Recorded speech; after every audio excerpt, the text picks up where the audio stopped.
Welcome back to the Racing House. My name is Sakki, and today we're going to be talking about the disqualification of Sebastian Vettel following on from the Hungarian Grand Prix. Now this one really did annoy a lot of people, and it even made me think. I am not happy with the FIA or F1. When the news broke, I got up instantly, did a poll to my Instagram followers and asked them, do they agree with the disqualification and the outcome of that vote? It really did make me want to do this video and at least discuss if this rule needs to be looked at again.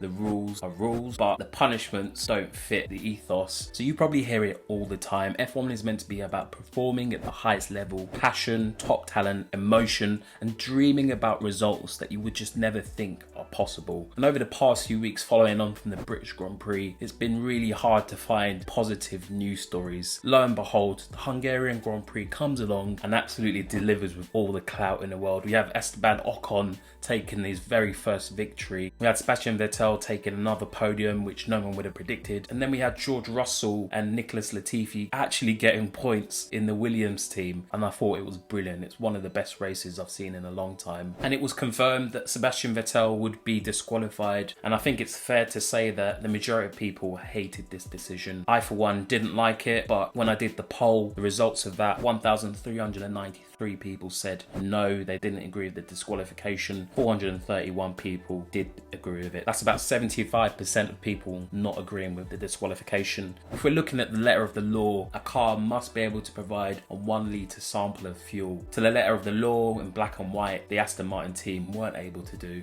It is correct, unless there's some sort of way that Aston Martin are able to get that fuel out of the car. They've applied the law perfectly. And the question that I was really struggling to answer was, is this a fair way to punish someone for running out of fuel? Is it fair to disqualify someone? My gut instinct is telling me that it isn't fair to disqualify someone for running out of fuel. I mean, it's one of the worst punishments you can give to a driver, other than banning them from a race or removing their super license. It is quite an extreme thing to do. But are there other ways that you can punish a driver? But also you need to think, has the driver gained an advantage? And obviously with less fuel, your car's going to be lighter, you're going to be able to go quicker. He was probably able to push Esteban Ocon a little more than he normally would because of that lower fuel level, and it's been proven in the past. Well, you could argue that he might have been able to defend against third place a lot better with that lighter fuel load, so he would have gained from that situation. Despite this argument, the guy isn't committing a massive crime. This isn't a bank robbery. There's been drivers that have done a lot worse during the race, caused a lot more havoc. No one was hurt as a result of his actions, and he's not doing something out of malice. He's just probably not paid attention. And it's actually happened to Sebastian before. It happened in 2012 Abu Dhabi Grand Prix during qualifying and was sent to the back of the grid for the start of the race the following day. So it happened to Lewis Hamilton in 2012 at the Spanish Grand Prix, which granted Pastor Maldonado his first pole position. And it happened to Mark Webber in 2013 at the Chinese Grand Prix. And let me know in the comment section below if you know of any instances where this has happened in an actual race before. You can argue that the timing and the time that it took for them to make the decision wasn't great either, and then the decision was made so late at night. I was pretty much half asleep and I had to scramble together to create a post letting people know of the updated podium. So it's not a great look for the FIA, and ultimately this kind of punishment really isn't in the spirit of the sport. We love to see these wildcard results. We love to see drivers going flat out, trying to go as fast as possible. All their hard work throughout the race is just going to be eradicated and wiped out without really thinking about it in the spirit of the sport. I understand that if we're going to apply the law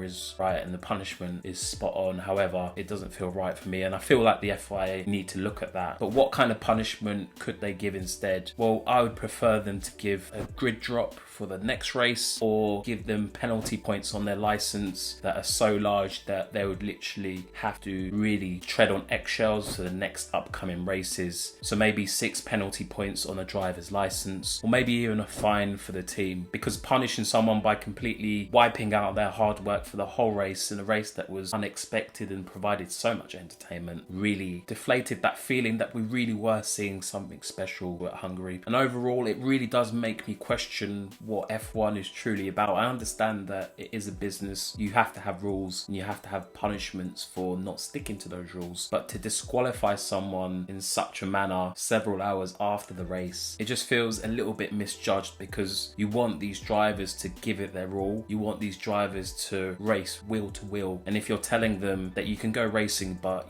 don't use too much fuel, to wipe out all that hard work and leave a sour taste for a lot of F1 fans, it just makes very little sense that we put F1 up there as a sport that is all about optimum, flat out efficiency and performance. It just doesn't make sense. But those are just a few of my thoughts. Let me know what you think in the comment section below. Do you think that they need to review this disqualification rule for lack of fuel? Are there any reasons that I've not mentioned? Are these types of rules in place for safety related issues that I'm not aware of? But that just about finishes off this video, which I really do hope you've enjoyed. Until next time everyone, thanks for watching.